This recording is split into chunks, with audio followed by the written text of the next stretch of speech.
want to know what kidney does. Blood and blood products, all these things are adding up to Because it. decide So about how that's why you need to have more things fluid stewardship. that kidney does. You need to consider fluid as a drug. You need to know the dosage, the duration, and nowadays the important concept is de-escalation. And then we keep You need to know when to stop the fluids and when to start removing the fluids and when to stop the blood purification. That's why this whole protocol has come. As So long as over the days, things over the that weeks, you naturally need to maintain the new balance or negative balance. And after weeks together, you might have to consider removing the fluids. It's not only giving fluids, you need to look at the removal of the fluids or maintaining a new we balance. have to remove them. Last two slides, I want to bring it upon this.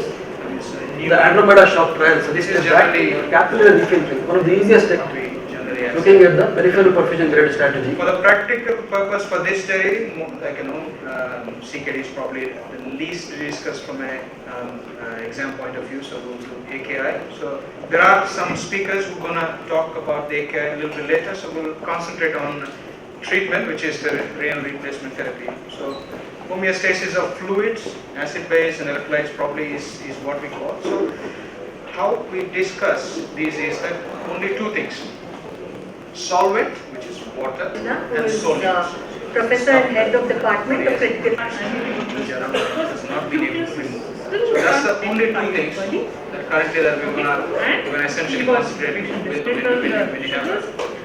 when you have a patient who's developed kidney. So essentially the decision is yes or no. So you need And to so if yes, consider prophylactic antibiotics. yes, so as a common joke goes, But the light modality bulb is joke.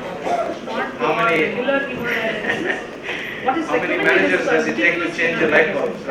Because Then you say, it is we'll kind get of back to not you. doing good for your ALS. So the other thing is that, Consider how many Hindus does it take to change a light bulb? may It's like, become the need. none, because reincarnation. Liver transplant. So if you have to ask any It's a bridge. productivity manager how many light bulbs does it take to change, they'll say none, because they only change light bulbs. Improves the hepatic encephalopathy. So like that, if you say how many night registers does it take to write a RRT prescription, like So, none, and if the patient has been any on a liver disease count. patient between 1 and 2. So similarly, so Initially, we the really dose have to of make a calcium decision recommended about is 2 mg RRT. So every 4 when you say hours yes, for the first then the next thing that we don't currently most of the endoscopic therapy, ICUs, this is the definitive therapy. most of us It can be used for generally get an idea that this patient There are other is things. We see refractory ascites. and then immediately that decision is passed on to somebody else. Endothelial Process when it will only tell us pulmonary disease. That means or it is a nephrology registrar or a consultant, and then you watch the responsible. patient. So that's where, and even Needing to increase the venous that decision, How to start essentially the saying fluid? yes or no is also Right, the not vessel. very When to for start what removing I'm going to say. or not like Most because of the the latex time. will be behind more. Oh yeah, We we'll need get back here in 10 or minutes just because need there are nephrology consult. So you don't even make a decision for dialysis sometimes. So the nephrologist calls back and says, no, we'll wait for some time, give BRiCC. So you may have thought that patient may need dialysis, but consult back and a nephrologist may have a different dialysis. So at the end of the day, there are the decision making for RRT, and also further down the chain, what sort of things and what happens and why and how it works and how to make it safe are very secondary, because most of those responsibilities are taken away.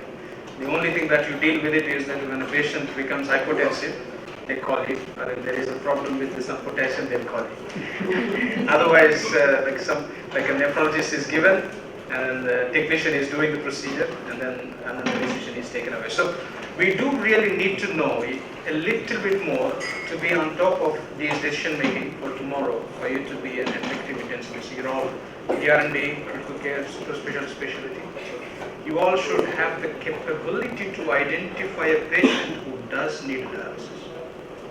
And when somebody says something to you, that you should be in a frame of mind to understand what they're saying, and then at least understand what are the small differences that there are there. So that's the goal of the exam, because for the exam, majority of the questions aren't really there. So this is what nephrologist sees. They say traditional indications. If they are there, then he'll think about it and say, okay, fine. or if there aren't enough cases, dialysis haven't happened this week.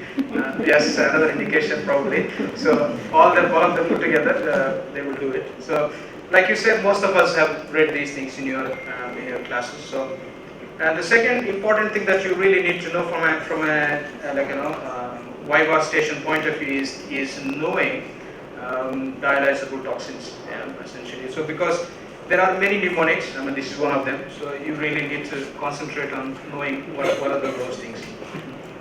First and foremost is identification. Identification means that somebody needs to really know that this patient has got a kidney injury, and then unlike traditional indications where unless those are there, so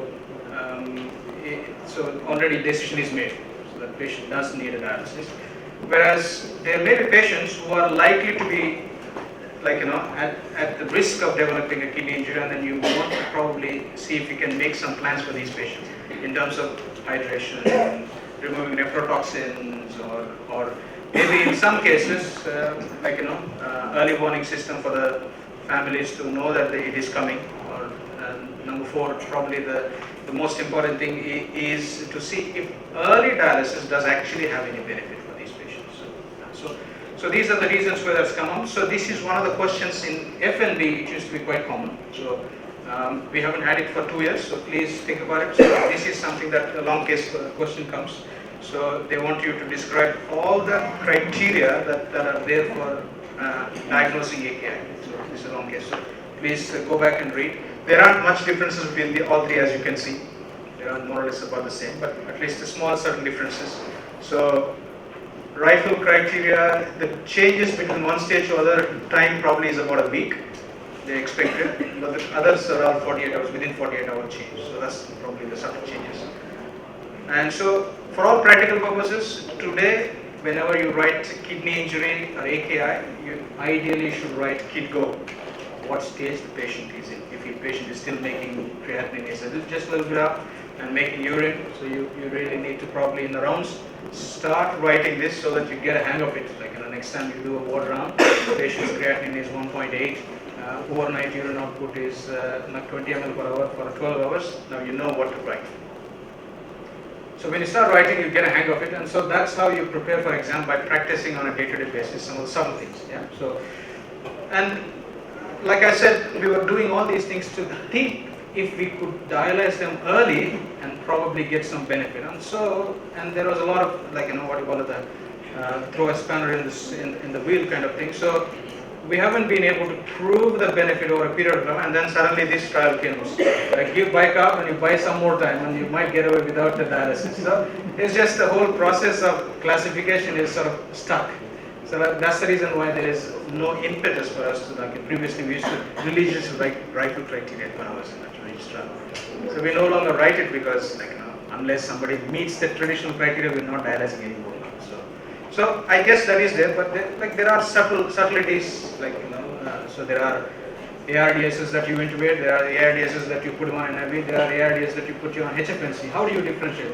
On paper they all look the same, but you have chosen some differences in between. Somebody had a more COPD, somebody had maybe a cardiac element, and somebody had this, and somebody probably looks like as if he won't progress or he's not progressing.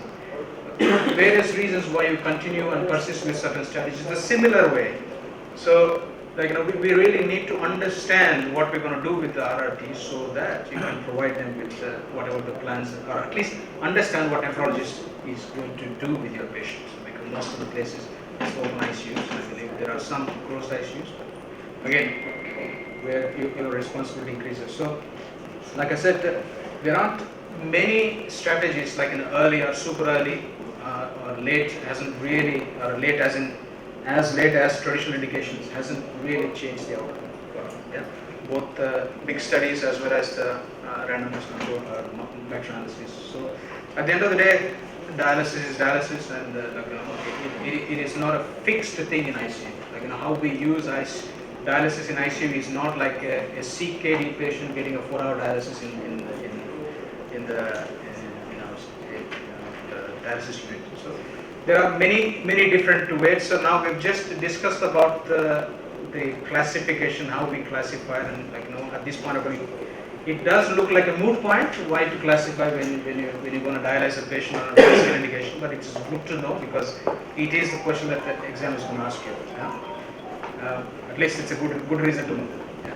So now we are going to discuss a little bit more about the modes of RRT. So obviously most of you know that intermittent dialysis is probably the main mode of dialysis in India, and then there are some units which have continuous renal replacement therapy, and then there is another thing called a hybrid variety, which is a SLED and our slow and low efficient dialysis. So for all practical purposes, this is what essentially we do. So these are the in terms of intermittent hemodialysis, like 4 hours dialysis, and then SLED, somebody who writes for 6 to 12 hours, depending on the choice of the sickness of the patient. And the word that I'm going to use is extended daily dialysis, because you will find the difference between that and then a CRRT. We'll just write CRRT, but not many people know what the CRRT mode that actually is being used in the machine. So at the end of the day, we also need to know what we're going to do. So convection is essentially is a pressure gradient, concentration gradient. Dialysis is a concentration gradient. Convection is a pressure gradient. So you push high pressure, water, everything will seep out. Yeah. Whereas it's like a tea bag when you squeeze. Like not only water but also the brown stuff comes out.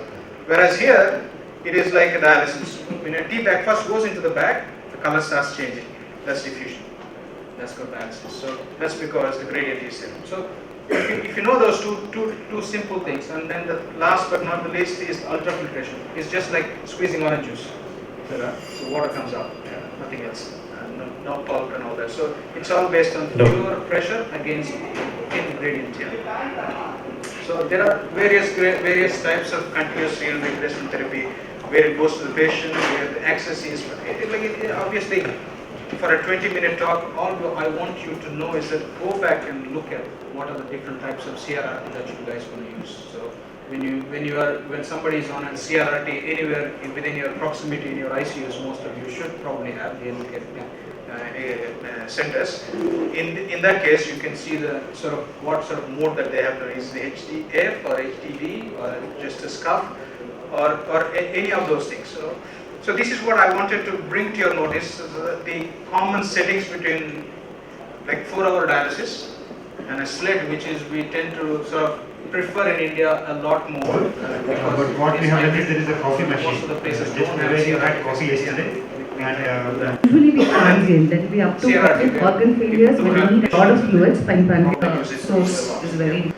So the difference is that Is it most of the 100% machines necrosis, the lipase is not being where generated? the centers don't have CRRT. yeah, that's what even I was thinking. But this was the first time I saw where the radiologist was very confident that Only it is way you know this. that your machine is capable of doing SLED as a general is if you perspective, ask non-conscious dialysis state, flow, so they whether it couldn't went comment on below 300 or necrosis, but it That's was the question. probably that was the reason. When you, Because, most of the machines don't have that. But I It's not the never blood seen flow. another common Dialysis mistake I see So you have to being go done through is 2 screens sending to know both for where it amylase is. and lipase. And the lowest number that Lipase is good, Problem but is then that you should when send you it. write a If you send for SLED, lipase, there's you no need need to to send know. for amylase. Otherwise, when you write a SLED entire and they are body doing 6 will- hours dialysis, But it's this is- essentially then start- extended daily dialysis. It is not. Intensive care, the tolerability of Technicians bonus have a fluids different is less. understanding. There is a When you tendency write for for a 8 higher hours, most of the technicians, enteral feed they are intolerance. not So the critically recommendation cured. for They critically believe patients that is you give continuous you need feeds, more dialysis. because not only from the So perspective what of they do is that when look you at write from the SLED, perspective of they actually catabolism, increase the there ballast is a load. small benefit or evidence to say that They don't continuous think feeds it's have essentially the a title what it slightly says edge SLED is over was decrease in the slow catabolism as compared to your low bonus feeds. efficiency daily So dialysis. continuous feeds are What they don't understand is that they don't care about the slow or low efficiency. They'll just do daily dialysis. no. One That's why routine they- monitoring of gastric acid volume So is there not has to be a recommended little for bit the difference simple between those. reason. One, you do not know at Like what understanding level of this GRD difference would the give risk of you aspiration a increases. positive vibe. Second, when you are measuring Because GRD, this it patient depends on doesn't multiple do factors. When you put a SLED rice tube, you don't know where the rice because tube is, doesn't right? go below So 300. And it you could be say just that at the to a upper part. nephrologist, The nephrologist volume or has whatever a the due feed could be just respect could for be in the you lower part. as a Third, clinician. are you using Now suction? we Are you using a strong negative pressure? Are you just using gravity to measure your gastric residual volume? So there are multiple confounding factors or questions which do not actually tell you what is the recommended GRB or routine monitoring of GRB. But the general recommendation is more than 500 ml. Right? You generally withhold the feed for some time. Look at what is the possible reason why you are So our next talk is I could have done it differently. what is the possible started early diabetes. For calories in terms of numbers, they say spoken in terms of nutrition, tolerating the feeds, whether the patient is having gastric intolerance, whether the patient is still in the catabolic phase or in the recovery phase, whether the patient is about to be discharged. Maybe those are some things that you can think about So like that, so in your life. you all want to understand these subtle differences, and so at the end of the day, in a common knowledge, we always felt like where you would use intermittent, where you would do continuous. Spoken in terms of nutrition. But none The of them only actually situation is, really proven to be much different, but and if you based have on not looking at evidence, right from it, then very it sick also kind patients, of the problem is with the surgeons. multi-organ Because failures the or intensive liver care disease, fees are acute what is the possible decompensation, reason why at least acute, and those with a traumatic range where we don't want a big change in either a solvent like water, solute or one urea or whatever that may be salts to change drastically. So those are the places we try to use continuous. Obviously, if you don't have a continuous, I use just intermittent, keeps dialyzing. I try to select that as low efficient as possible without changing anything. Yeah. So, like at the end of the next is, once you've understood that what is how do you like diagnose an AKI and grade it, and then how do you prescribe, like we go to the prescription of say, like both the CRRT, so ischemic, like an intermittent hemodialysis is all about like whether you give heparin or not, or whether how much like you want your targets, the duration, heparin or not. The rest of it is all sort of bog standard. So 500 dialysate flow is fixed, and then most of the blood flow is fixed because technician will titrate based on the blood pressure. So they know how to do it most of the time. So you won't really getting involved in that prescription. But CRT prescription, those people who have it, is a little bit different. And so one needs to know those things. So like, yeah. So those would be the dialysate flow, replacement fluid, blood flow, and effluent. So those people who have CRRT still won't be prescribing that. Obviously, when you work in units like overseas, where you are the ones who are writing the prescription, they will have a fixed format. Like I used to work in centers where we used to have a sticker, CRRT sticker, and you write the mode, blood flow rate, type of the replacement fluid, like whether it's a bicarb or lactate or whatever the replacement type of the fluid, and then anticoagulation. is approach to acute abdomen and abdominal compartment syndrome. So we have Dr. Natesh Prabhu here to deliver the talk. He is an associate professor in St. John's Medical College Hospital, Bangalore. Welcome, Doctor. Like I said,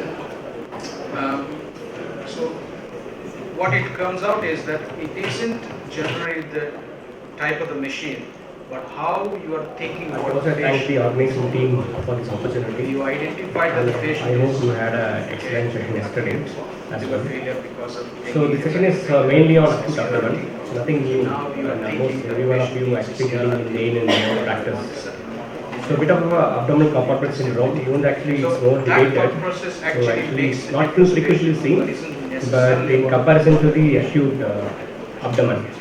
So I'll take you a little quick brief At the end of the day, overview of dialysis to a patient with acute abdomen and how we diagnose a patient who actually is having a high intra-abdominal pressure. So acute abdomen obviously is nothing but any condition is acute like anything else, antibiotics. that actually requires a faster For most of the patients, there is a very simple way of telling any acute abdomen. So it is very common in ICU around 25. and it's not. So why it is more important is if you see A for With the efficiency and which abdomen, secondary is extra abdomen. I think probably Why you guys probably go back let's and take read catabolic, about open the abdomen, KT, hepatitis, surgical cost. bedtime read, so that it can put you to sleep. So KT by V is one for CRRT, and higher will be in dialysis, and probably should be less than 1 for Is patient with So that's the thing. So at the end of the day, no matter what the modes are, faculty types, like may inhalation, help diffusion, parents with me there are generally Oral is major differences in terms of in terms of calcium. So at the end of the day, we just wanted to tell you about the types of solutes that we can, so what we call as a solute, we say Who is hydrophilic Professor and Head of Department of Critical Care small at St. John's molecules, Hospital. middle Bangalore. molecules Welcome. and albumin. There are several types of liver failure. What These are the need to things, monitor how they are the removed patients can- will be the characteristics of the It is filter that you liver have. traps. And so based on what you want to remove, like small molecules, middle molecules, or like even some places where you want to replace the albumin, like some of the illnesses, so you could do so.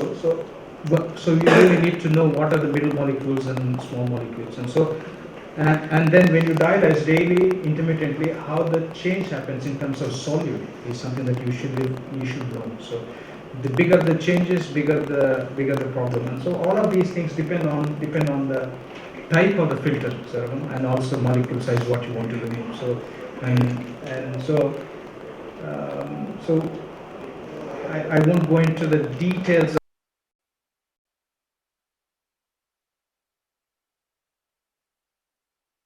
It's a bridge. It's a bridge.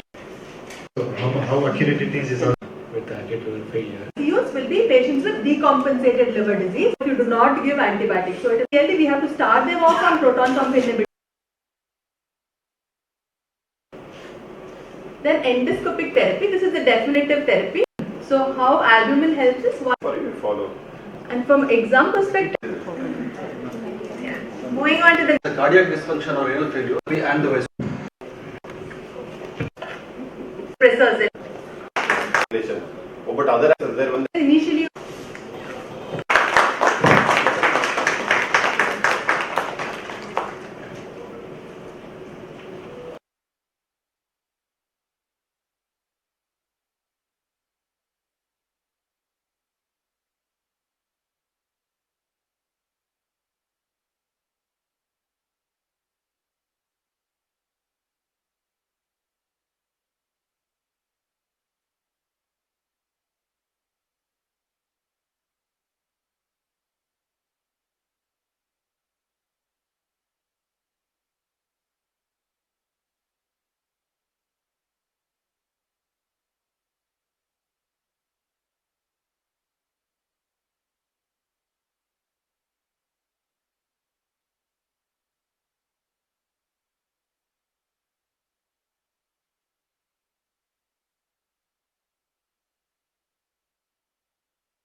just anticoagulate the filter, so the filter doesn't clot it. But again, that hasn't seemed to have worked for us in general. So overall, the APTT, what we wanted to do is to be around 35 to 45. So whatever type of recovery, please give some anticoagulation. So at the end of the day, like Chakraviha, once you go in, it's not like you really have to know when to come out.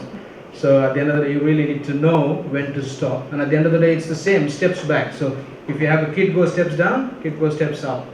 So most of the time, critical recovery, shock improves first, ventilation improves later, and then renal recovery is the last organ to recover for most of the sick patients if you have multi-organ failure.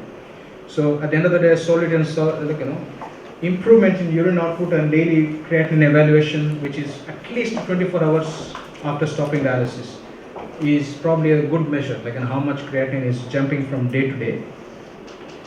And at least whether you are having 500 to 800 mils of urine or not. So those are the things that will tell you. Yeah. So at the end of the day, so currently I will close this saying that from an exam point of view, AKI grading using the criteria is probably one of the commonest questions. The other related things probably is about kidney injury and rhabdomyolysis or plasmapheresis. These are the questions that come in terms of in this area, or they are trying to ask questions about the blood purification or extracorporeal blood purification techniques. And like I said, there is a difference between RRT and blood purification. So those are the small things that I want you to understand. And if you understand a little bit more about this topic, practically you will be able to look after quite a lot of sick patients in your ICU and be able to effectively communicate with the other team members. Thank you.